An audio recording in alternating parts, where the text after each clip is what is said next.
अब यहाँ पे हम चलते हैं अपना पर्सनल लोन का एलिजिबिलिटी कैलकुलेट करते हैं। तो इसके लिए हम आए हैं कोटक महिंद्रा बैंक के पर्सनल लोन के एलिजिबिलिटी कैलकुलेटर पे। 30,000 मेरी मंथली सैलरी है, तो मुझे कितना जो है मैक्सिमम पर्सनल लोन मिल पाएगा। तो यहाँ पे जो हमने मंथली इनकम है वो 30,000 रुपए यहाँ पे डाल दी। तो अगर मेरी मंथली सैलरी 30,000 रुपए है तो मैं 2,70,000 रुपए तक का जो है यहाँ पे मैक्सिमम लोन ले सकता हूँ। अगर मेरी कोई ईएमआई वगैरह चल रही, वो हम यहाँ पे डाल के देख सकते हैं। मान लीजिए मेरी 30,000 सैलरी है और अभी मैं 2,70,000 का मुझे पर्सनल लोन मिल रहा है।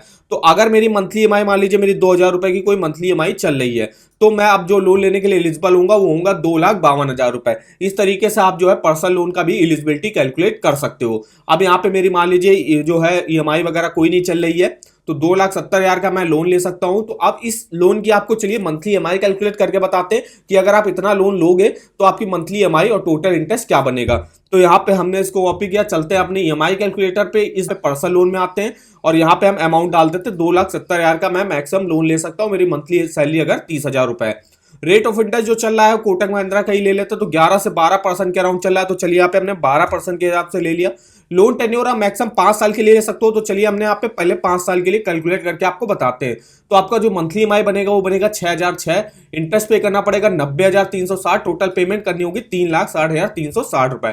ये तो रहा कि अभी हम 5 साल के लिए देख रहे हैं। अगर हमको 3 साल के लिए लोन लेना है तो मेरा जो मंथली ईएमआई बनेगा वो बनेगा 8,968। टोटल इंटरेस्ट पे करना पड़ेगा 52,843 रुपए। टोटल पेमेंट करनी होगी 3,22,000 रुपए। अब यहाँ पे अगर मुझे 2,70,000 का 2 साल के लिए लेना है तो मेरी जो मंथली ईएमआई बनेगी वो बनेगी 12,710। इंटरेस्ट पे करना पड़ेगा 35,036 रुपए। टोटल पेमेंट करनी होगी 3,05,036 रुपए। इस तरीके से आप डिटेल में इस ईएमआई कैलकुलेटर पे अपना home loan, personal loan, car loan, किसी का भी जो है मंथली ईएमआई और टोटल इंटरेस्ट डिटेल से कैलकुलेट कर सकते हो। तो लिंक आपको वीडियो के डिस्क्रिप्शन बॉक्स में मिल जाएगा इस ईएमआई कैलकुलेटर का। तो इस तरीके से आप यहाँ पे पर्सनल लोन का अपना एलिजिबिलिटी कैलकुलेट कर सकते हो। जितनी भी आपकी मंथली इनकम है वो आप यहाँ पे डाल के आप चेक कर सकते हो कि आप कितना जो है मैक्सिमम पर्सनल लोन लेने के लिए एलिजिबल होगे।